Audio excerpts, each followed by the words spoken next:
Olá! Nessa aula, vamos rever a Second Conditional, que são orações utilizadas para exprimir situações cuja possibilidade de acontecer seja muito pequena, improvável ou inexistente. Vamos lá? Abra o seu livro e acompanhe comigo. Então, Second Conditional. Usado para quê? Para exprimir situações cuja possibilidade de acontecer seja pequena, improvável, inexistente. Veja esse exemplo. If I were a fast person, I would kill this fly that is on my forehead. Então, ela está dizendo, veja que tem o que aqui, ó? Tem uma mosca aqui na testa dela, né? Então, if I were a fast person, se eu fosse uma pessoa rápida, I would kill this fly. Eu mataria essa mosca que está na minha testa. Então, você tem que uma oração com if, que dá a condição se. Então, se eu fosse uma pessoa rápida, eu mataria essa mosca. Aqui um outro exemplo, se eu estudasse num curso presencial, eu teria que ir à faculdade todos os dias. Então, uma possibilidade menor ou até inexistente no seu caso, por exemplo, que está fazendo um curso à distância. Mais um exemplo, se nevasse em São Paulo, o trânsito seria muito pior. E aqui eu tenho o quê? Uma probabilidade inexistente, não vai nevar em São Paulo, não é? Ou ainda um outro exemplo, se eu ganhasse na loteria, eu moraria em Paris. Veja que aqui a possibilidade, ela não é inexistente, porém, ela é muito pequena. Então, nesses casos, nessas situações, nós utilizamos o second conditional. Então, vamos lá, mais alguns exemplos aqui. If I could, I would be a secretary. Então, se eu pudesse, would be, eu seria uma secretária. Observe aqui o banco todo molhado, né? Então, if the bench were dry, se o banco estivesse seco, we would sit on it. Nós sentaríamos nele. If the weather got better, I would go surfing. Se o tempo melhorasse, eu iria surfar. Então, são situações, né, que podem acontecer, porém, numa possibilidade muito pequena. Então, aqui em Fundamentos, você vai encontrar um outro exemplo, olha. If I had 3 classes a week, I would learn much faster. Então, se eu tivesse 3 aulas por semana, eu aprenderia muito mais rápido. Então, veja bem. Eu tenho o if. Nessa oração condicional, eu vou ter o verbo aqui, olha, no passado, ó, past. Então, verbo passado do verbo have, had. Se eu tivesse 3 aulas por semana. E aqui eu tenho o futuro do pretérito, que é sempre colocando o would mais o infinitivo do verbo. Então, se eu tenho aqui o verbo aprender, learn, quando você coloca o would, vai ficar aprenderia. Então, se eu tivesse 3 aulas, eu aprenderia muito mais rápido. Então, está aqui a estrutura na oração condicional, que é aquela que contém a partícula se, if. E a oração principal, que vem com would. Então, os tempos verbais aqui, olha. Verbo no passado, na oração condicional, naquela que contém o if. E no futuro do pretérito, na oração principal, que é sempre com o would, sempre, olha. Would ou could, por exemplo, mais o infinitivo do verbo, sem o to. Então, if you studied, se você estudasse 3 horas por dia, you would learn, você aprenderia mais rápido. É como em português.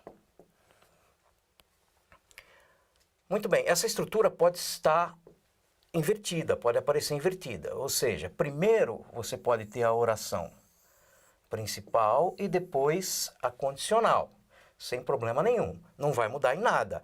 You would learn alone if you had time and courage to try.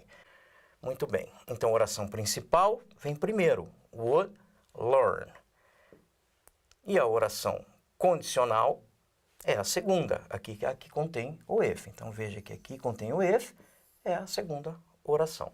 A única observação que a gente deve fazer é que quando a oração condicional vier primeiro, você tem que fazer uso dessa vírgula aqui, ó. Então, if you study 3 hours a day, vírgula, you would learn fast.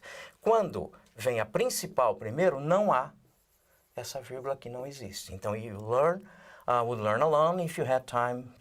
Então, vem direto, não tem essa vírgula. Então, verbo no futuro do pretérito, na oração principal, verbo no passado, na oração condicional. Bem, aqui tem o uso, né, do condicional, volto a falar um pouquinho dessas situações aí pouco prováveis ou inexistentes, enfim. Então, aqui tem um exemplo. Se eu fosse você, não faria isso, mas eu não sou você, tá? Então, realmente, aqui é uma situação improvável, inexistente, né? Vamos pegar o exemplo em inglês. If I were you, I wouldn't do it. Então, observe, ó, aqui é o verbo to be, verbo ser, não é? Então, na condicional, você vai usar o verbo ser no passado, ok? Embora o passado do verbo to be seja was, para I, he, she e it, na oração condicional, quando você coloca o if, você vai usar o were para todas as pessoas, tá? Isso aqui na norma culta, lógico que no inglês coloquial você pode encontrar if I was, if he was, mas na norma culta if I were, if he were. Então, se eu fosse você, aqui sempre, ó, would mais infinitivo do verbo. Então, como é que é esse infinitivo? Aqui você tira o to, I wouldn't do. Se eu fosse você, eu não faria isso. Mais um exemplo. Se eu ganhasse na loteria, eu compraria uma casa na praia. Então, o verbo ganhar, win, to win. Então, aqui eu vou pegar o passado do win. Lembre-se, o passado, na tabelinha de verbos lá, ó, é a segunda coluna. Então, if I won the lottery, aqui sempre o would mais o infinitivo do verbo, sem o to. I would buy. Se eu ganhasse, eu compraria. Então, aqui mais um exemplo. If Brazilians had, verbo no passado, they wouldn't feel, aqui no futuro do pretérito. Aqui ele faz uma observação sobre a palavra like, que muitas vezes a gente conhece como verbo gostar. Mas o like não é só o verbo gostar. Ele também pode ser a preposição como, que significa igual a, ok? Então, por exemplo, aqui, ó, ele fala como um padre, que nem um padre, como se fosse um padre. Então, vamos ver um exemplo, esse exemplo em inglês aqui, ó. He speaks like a priest. Então, o que eu tenho? Esse like não é nada, não tem nada a ver com o verbo gostar. É como se fosse, igual a. Então, he speaks like a priest. Ele fala como um padre, que nem um padre, como se fosse um padre. E ele traz também aquela observação que nós já falamos sobre o passado do verbo to be depois de if. Então, to be no passado depois de if é o were para todas as pessoas. Então, if I were, if he were, ok? Então, eu tenho aqui, ó, if I were you, se eu fosse você, I wouldn't touch. Então, eu tenho, se eu fosse você, eu não tocaria naquele cachorro. If he were in my place, se ele estivesse em meu lugar, o que ele faria, não é?